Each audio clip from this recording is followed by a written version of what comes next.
Episode of Smoke Session Interviews. Today we are joined by Bobcat. Oh, it's good, bro. Look at us, Stan, in our cars. Yeah, long time no see. I know. What's going on with you? I'm all right. Just been living, working, doing music. How about you? Working, driving cabs. That's what I'm doing right now. I'm lucky because the customers I got they don't care if I'm picking someone up while I'm doing this. I'm trying to connect my headphones. I'm not sure why there's not Can you hear me? Oh, loud and clear. No, hold on. What are you doing? Like Uber? Do I look like a terrorist to you? All right, see, I actually invented Long Island taxi and airport service. For a decade. The reason why you didn't see me at shows from like early 2013 through the middle of 2022 was because I was running a big taxi company on Long Island, and I couldn't get time off. I couldn't play shows. I went out to a handful of shows, maybe. Ooh, that was nice. I would say maybe 4 or 5 shows a year. On most of them on Long Island, and mostly were like, eh. So I didn't get to go out. I didn't get to start the one man band until 2022. So were you always a one-man band? Well, no, I mean I've mostly played in bands. My longest running band is the Arkhams. That our most active years were 06 to the end of 12, and then we kind of finished out the main run in early 13. Then the first band I was in that's at all relevant is the Devil Spades, circa 2002 to 2005. Then I was in the Black Market Band for a hot minute, like 05, 06. 06 on was the Arkhams. I've done side projects. I played like 2008, 2009, Mr. Action, the Boss Guitars. What was the other one? Johnny Carlivali and the Rolling Pins, circa 2010, 11, 12. A more obscure, which is my favorite one, in 2011 and 12. My favorite side project. I started Lara Hope and the Arctones. I started Screaming Rebel Angels, but I was just there. I was both of those bands' first guitar player. And I do stuff with music, just not at least back then. Now I've gone full gung ho. I'm like, you know what? I want to be a touring musician, as in play shows every night, being able, having my finger on the pulse of the scene and actually do stuff with it. Mm-hmm. In the late 2000s, early 2010s, I definitely had my finger on the pulse of the scene, but there was nothing I could do unless there was a whole band around me, which is kind of, kind of sad, but I guess it, then I just got my foot drums and like, yeah, I can play guitar like a motherfucker, but I have to relearn guitar to not just play the chords or the melody, but play the chords, the melody, and the bass line at once. That took some learning. It took a lot of learning. Yeah, I remember watching you, and I was just my whole thought process was like, how long did it take this guy to learn how to syncopate all of your arms and legs at the same time, but not at the same time, and then you sing on top of it too. Yeah. Well, one thing I learned is like I isolate, yet I don't. It's so weird the way I do this thing. The one man band started just like I had a bunch of songs that were not going to be done in the Archives and not really going to be done in any other projects. And I come up with really bizarre melodies. I have very exact vocal melodies that take a lot from a singer. I have very bizarre chords that are not, so easy. And a lot of guitar players, they would just throw their hands up on this. Yeah. So I just decided, you know what? I've also got more of a hunger to play than anyone else I know. Oh, Michelle Grace just joined. Hi, Michelle. Where are you chiming in from? Oh, I didn't even notice that comment. That's funny. Oh, yeah. So, And so now, Hoosier fan HAI. Huh. when you when you decided to do the one man band act, what drove you to do it? What drove me to do it? Well, originally, I just thought of one man bands as like some guy trying to be, and not the wrong way, but like a Wait, bloodshot not Bill. not to Bloodshot Bill cut is, you off, but it's pretty funny when people without a profile picture and a fake name comment dumb shit like loser. That's some loser shit. yeah. Honestly, when you comment shit like that, starting with no Riz, it's pretty fucking hilarious because I could tell that you get no butches, no bitches. You get no pussy. Shit, if you're gay, you don't even get dick. Like that's pretty fucking hilarious. Oh, yeah. But that's where it, so at first I thought a one man band was a very one dimensional thing. Not that Bloodshot Bill's music is one dimensional or Al Foul, like their music is pretty multidimensional, but I didn't hear a full band in their sound. I heard a very, like something missing. I like the songs, it's something missing. Other one man bands like Joe Buck Yourself, I listened to early, Bob Log the Third. It's not that they had, I'm like, I have really, my favorite band of all time is the Beatles All right. with really intricate arrangements. I wanted those kind of arrangements, but done as a one man band. Do you see what I mean? It's Yeah. not that I want it done as a one man band. I want a full band to play, but I got really weird vocal melodies going on that you can't pull out of thin air. Yeah. That Um, that one song you dropped last year, I want to say around the summer, Don't Walk Down the Stairs Backwards. That was a pretty interesting track. oh yeah, and then I come up with instrumentals with just funny sayings like that. Don't walk down the stairs backwards. I had to write a song called "Are You a Human Being," which I did, and I just dropped it last month. I had to come up with another song called "Let's Make Prank Phone Calls." I dropped that also last month. I dropped 5 songs last month. Nice. And I'm wondering why I'm going broke because now I actually pay for meta ads to promote them. Do you record yourself or you go to a studio? I go to a studio. I go to the A Room in Seaford, which is right down the block from me. I Oh, work with a in bunch of other Delaware? studios. I'm sorry? In Delaware? No, Seaford, New York, Long Island. Mm. Listen, states got to stop naming towns the same shit because there's so many ocean townships in America. It's not even funny. Yes, by you in Ocean Township, New Jersey. Yeah, I remember that house party we did. That was fun. ocean's all right, but Yeah, no, I had. so yeah, how long have you been doing music? I know I asked you when I met you, but like just let the I've been audience know. playing music since the '90s.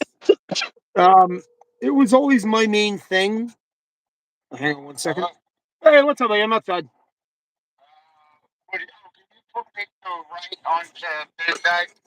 Okay, sure. I'm coming right over. I gotcha. Yeah, I'm coming right over. Oh damn, you're really on the job doing an interview. Oh yeah. Well, that's how you gotta do it. Like, Yeah. hey, how's it going? Watch this. Hey. Ah. Right, we're going back to 15 corn. Yeah. All right, 25. We just gotta take care of the bill. I'll give you on that. 15 corn. If you pass like a 7-Eleven or something, is there a 7-Eleven on my side? Yeah, I'll make a stop for you. Absolutely. I just need a pack of cigarettes. Yeah, of course. Maybe a drink. Yeah, no, I haven't. Yeah, absolutely. So I'm doing this interview with my friend Dan Green. Dan, this is my customer. How you No, no, doing? no. We're doing a podcast. We're here. There's a community. Right now, we're a community of 3 people, and whoever is in the comments not calling me a loser. I don't think they were calling you a loser. They were calling me a loser.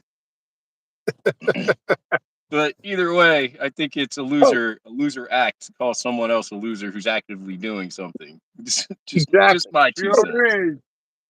So what I was saying is, started playing music in the '90s. Um, I played in bands in the '90s. Nothing to write home about. You know how those scenes are. It takes some years to get good at writing music. And the bands that I played in the '90s, it was nothing special.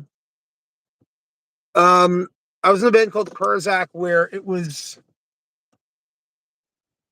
singer. It was just 5 different guys trying to do 5 different things at 5 different levels, and it just fizzled out after a couple of months. And then I was doing like trying to put together other projects of bands, and the more I worked at that, the more I realized people suck. You can't get people to commit to your project. No Hmm. one's going to want to do a similar thing or work with that similar thing. Or if they do, it's like, There's no or they just compromise. want, right, they just want to jam out, and all I want to do is just play songs. Yeah. That was a big thing on the jam band scene on Long Island. It was, they wanted to just jam out. I wanted to just play songs. And then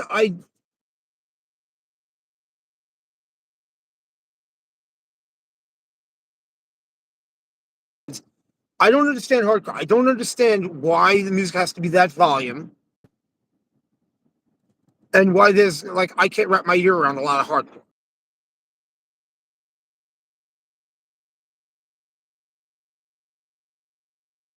bands. Island bands, of course, the big bands they modeled themselves after, like the Queers, Teen Idols, and all that. I like that a little bit more. Still not my favorite thing, but at least I enjoyed that. Bad Religion, Sloppy Seconds, Descendants. Um, Again, it was never fully my scene. I always needed a little bit more intricate with the music. Like I'm a Beatles fan. I'm a fan of vocal melodies. I also really, really, really like you know rockabilly, psychobilly. I feel like that rhythm gets me dancing a little bit better than say than straight up punk rock. Yeah. Even that rhythm gets me dancing. I also like those artists. I like all the '50s rockabilly guys. I like some of the revival and a lot of the psychobilly I discovered. Well, at that point, I still didn't discover psychobilly. I played in a band called the Zeros, not the popular Zeros, but the band, a Long Island band, where it was me, a singer who I jived pretty well with, a guitar player who I jived really well with. I played bass. I played electric bass. Um, and now we're more in the direction of where I wanted to be in music. And the drummer I got along with too. Like, it was a cohesive unit. They were a lot older than me. But I learned, like, okay, this is kind of what a band is. But, we only got cover gigs. So it never felt like a band. You know what I mean? Yeah, I've It been never in a felt few like of something I those. can really, but they are my friends. They've stayed my friends for many years. I needed to do something original and something a little bit more punk rock without it sounding punk. Punk rock. I got you. And that's where I found psychobilly. In summer 2002, I go into a Sam Ash. I've always been somewhat of a gearhead. And the guy from the drum department comes to hear me. He's like, "You're playing rockabilly guitar, aren't you?" I'm like, "Yeah, I play, I'm trying to start a rockabilly thing going." He's like, "I'm doing a psychobilly band. You might want to, see how it works because we jive." That was the Devil Stains. That was Eric from the Devil Stains. And now, at first, I only thought psychobilly was the Cramps. Most of us only hear that as our first intro to it. I'm like, Cramps, no melody, cool guitar parts. I get it. It's funny, but I can't wrap my ear around it. I need something with a little bit more musical stuff, a little bit more melody. I mean, show me what psychobilly sounds like, what I'm missing with this genre. And good God, did they show me everything from, obviously the Cramps, which I knew about, the Meteors, the Guanabats, the Quakes, Batmobile, um, then some of like the garagey stuff like the Vibes and the Stingrays. And I heard what the Mentor Go sound like, and I also didn't like them. The Quakes I really liked because they're more melodic. They sing with the chords. Like he has, especially on their, later stuff circa 2002. You got to remember that 2002 right now is 24 years ago. So, yeah, don't fucking remind me, man. well, I mean, it's just to give the sense of where I was the second half of 2002. And then I knew there was bands in my scene. At least I knew of them. I didn't really fully get to listen to them. I didn't get to see them live. But I did get to listen to bands like, I was shown everything that I was going to like. Then my first show with that band was early October. It was just us. That right? Okay, cool. It's right here. Yeah, I'll do that. It doesn't take us off track. Don't worry about it. So then I finally, late October 2002 is when I actually go to my first psychobilly show. And there was Alphabet Bombers, who I became very good friends with. They're from Baltimore. I still listen to them to this day. I still keep in touch with 2.5 of the members. 2 members I'm pretty in touch with most of the time. And then one I just haven't heard from in ages. And one of them we actually prank called because part of my set is making prank phone calls now. You haven't seen my set making prank phone calls from the stage? Yeah. You didn't see that when I played your house party. That was still a good almost 2 years out when we played. Now what I do is I create skits around each song and I have dances to each song. And I try to get at least a member of the audience to be a hype man or like a crowd leader hype man, like to show the dances and to, do the crazy. Because right now we have conga dances, hula, we have conga lines, hula dances. We have a limbo bar on a song. We make prank phone calls, and that's how I usually introduce Don't Walk Down the Stairs Backwards because it's such a weird concept. Also, are you a human being? That's usually how instead of handing someone a flyer and say, hey, do you listen to punk rock? I hand them a flyer and say, hey, excuse me, are you a human being? I also message people on Instagram, hey, or on Facebook, hey, are you a human being? And then I direct them to the song. That's a slick way of marketing.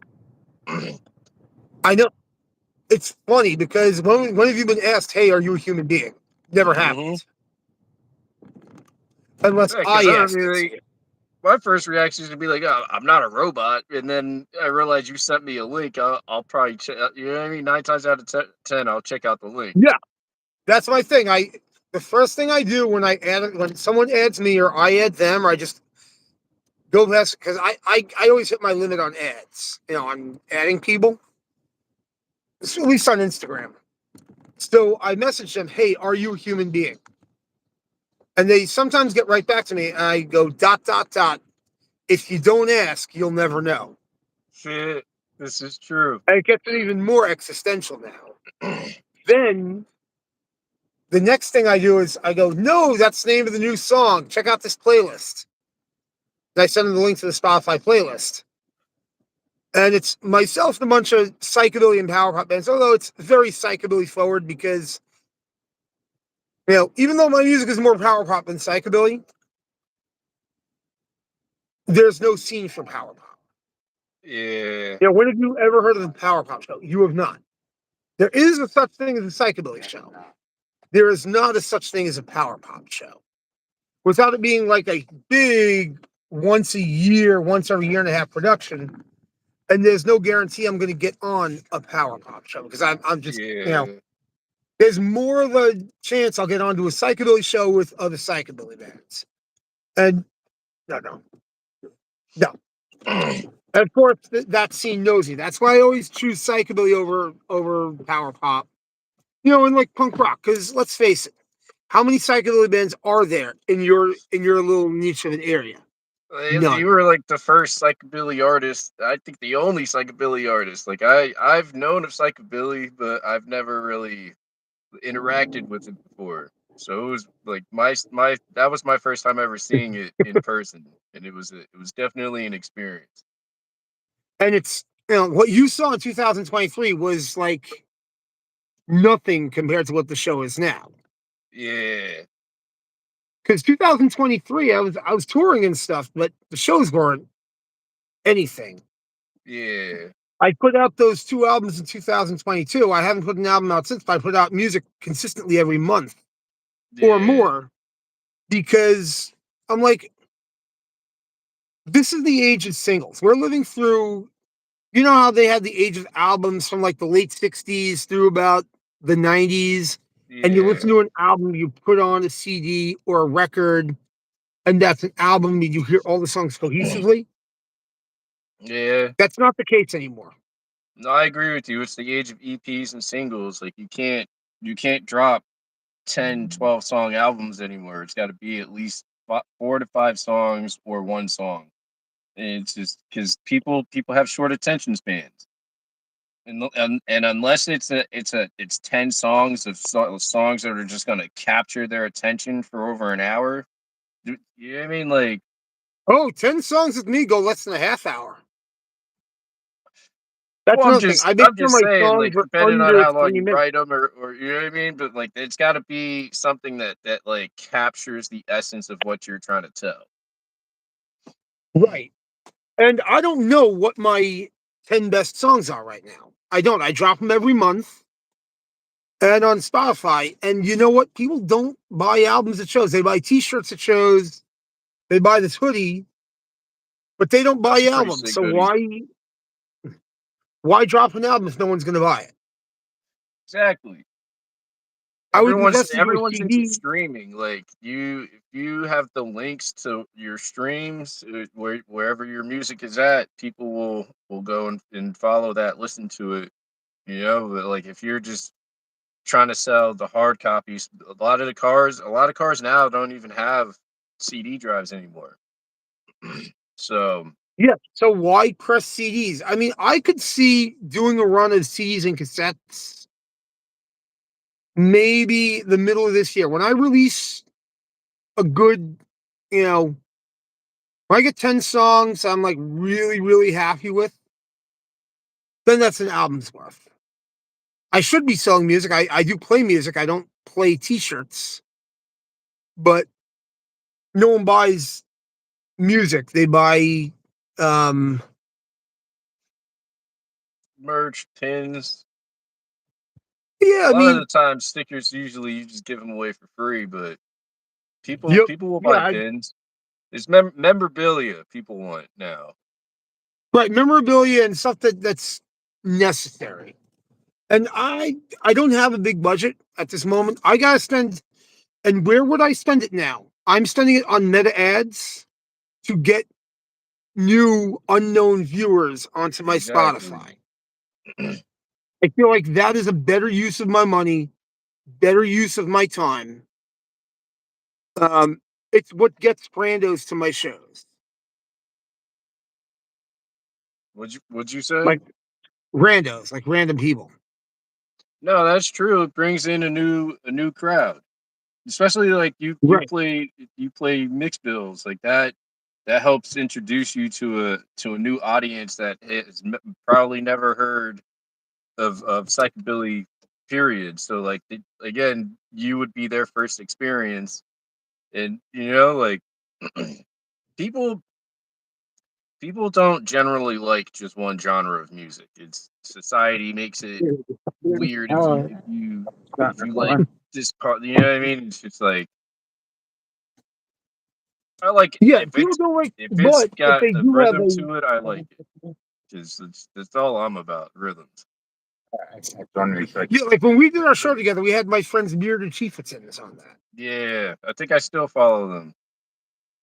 Yeah, that's my good friend Chris Hartfield. He's the one I'm really close with in that band. Everyone else, I mean, I know him, I'm friends with them, but Chris Hartfield, my very good friend. That's their guitar player, saxophone player he met. And then the other guys on the bill too. It was like a fun show. And it was a very mixed bill. And we all kind of dug what we were doing at the same time. You know what I mean? Yeah,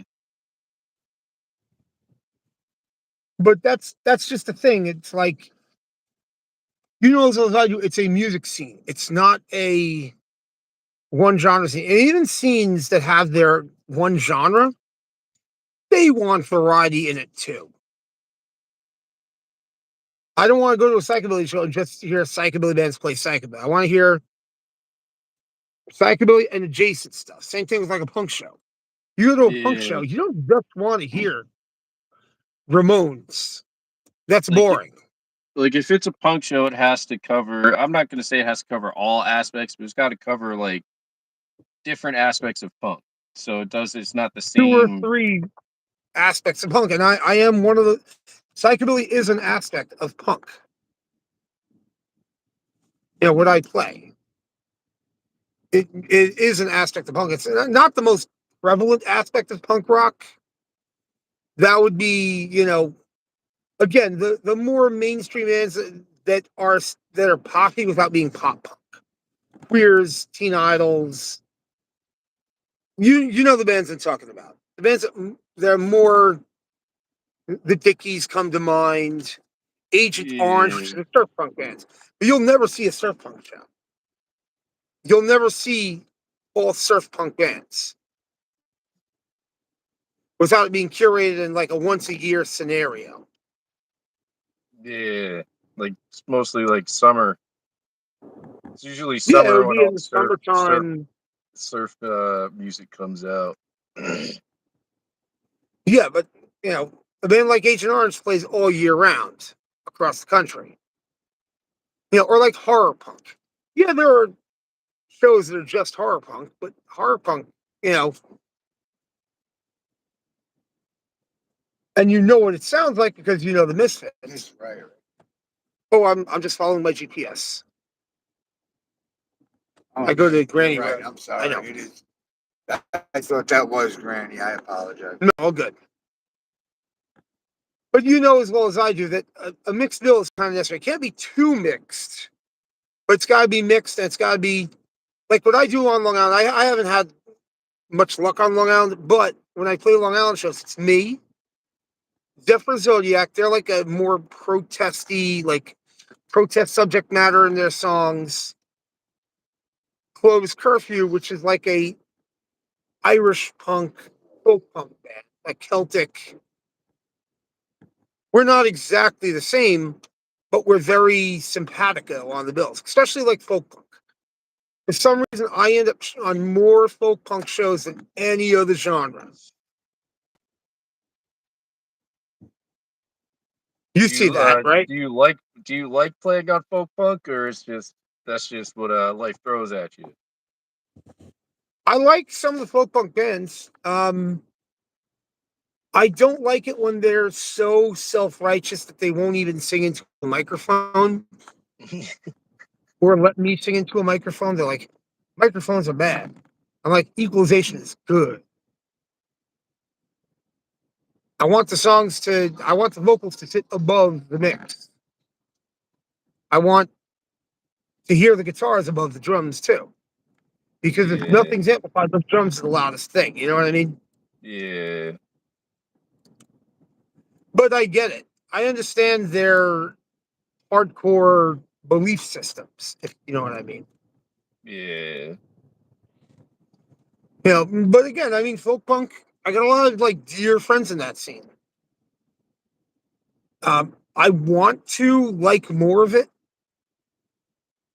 It's not even the biggest bands, but I want to like more of it. But a lot of it comes down to just bad songwriting, and again, they rely so heavily on their ethos that it affects the music. If you can't sing into a mic because it goes against your morals, there's a problem.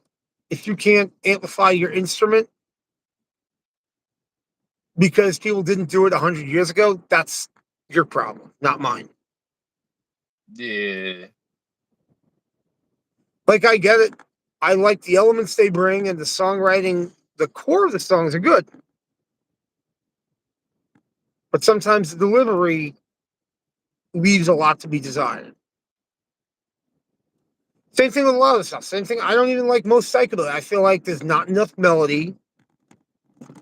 Every song sounds the same. They all try to slap the upright bass. I don't even like upright bass all that much. I feel like it only really works in an orchestra or a jazz band. Not really. It works in psychobilly, but that band has to be ready to spend all of their effort transporting that bass. Yeah. Because you can't Those things transport a aren't bass. cheap. Yeah, and the amplification of that. And the fragileness of an upright bass. Have an electric lying around just in case you got to play electric. Because the show must go on whether you play an electric or an upright. And chances are your upright's going to fail you. Yeah. Like you see the bands I'm talking about. They have to have their upright. They have to. It's like, no, it doesn't enhance the music. Maybe if it's like everyone's I don't know, I like when it's an acoustic setting, but if it's like they're upright and everyone else is electric and the drums are, like The drums are loud. loud. I don't Yeah, know. that's when upright becomes like, I don't get it. And it's always got to be, it's the fragilest thing you transport. And dude, you're living on the road. You can't be fragile about, you can't have.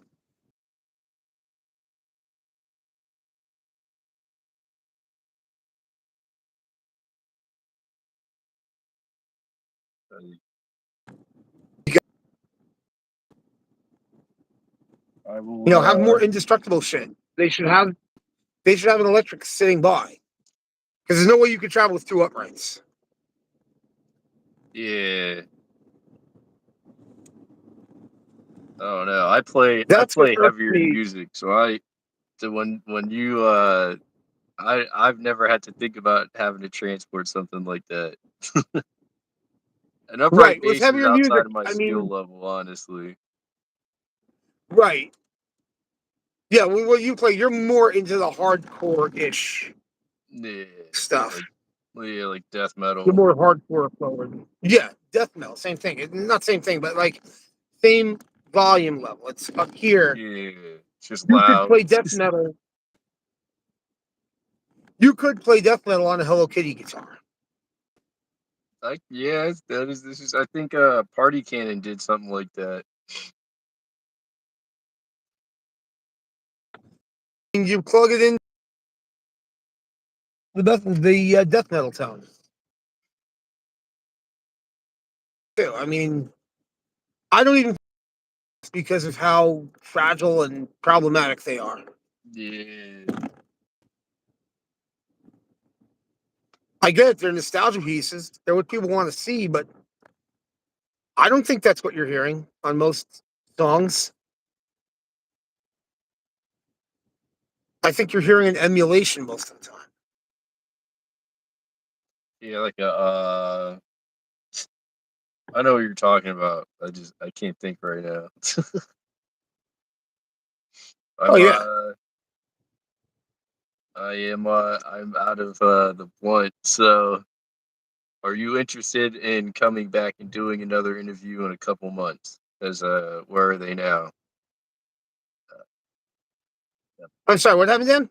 Or would you be interested in coming back in a few months to do a Where Are They Now episode? Yes, absolutely.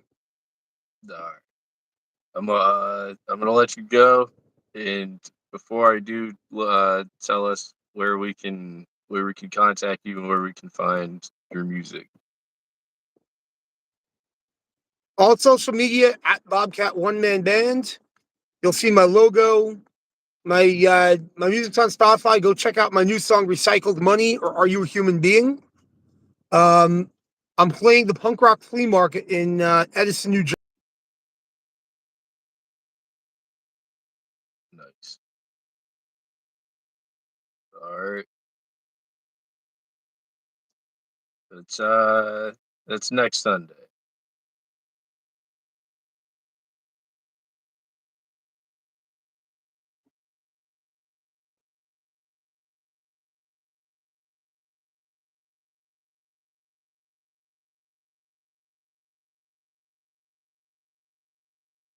Oh man.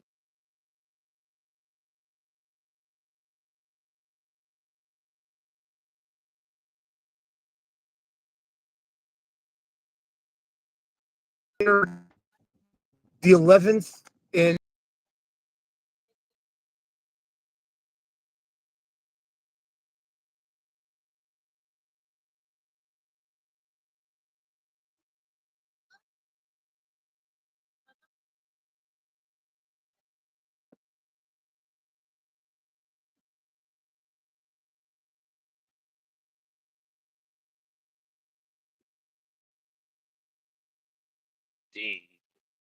Well, anyway, this was Smoke Session Interviews with Bobcat.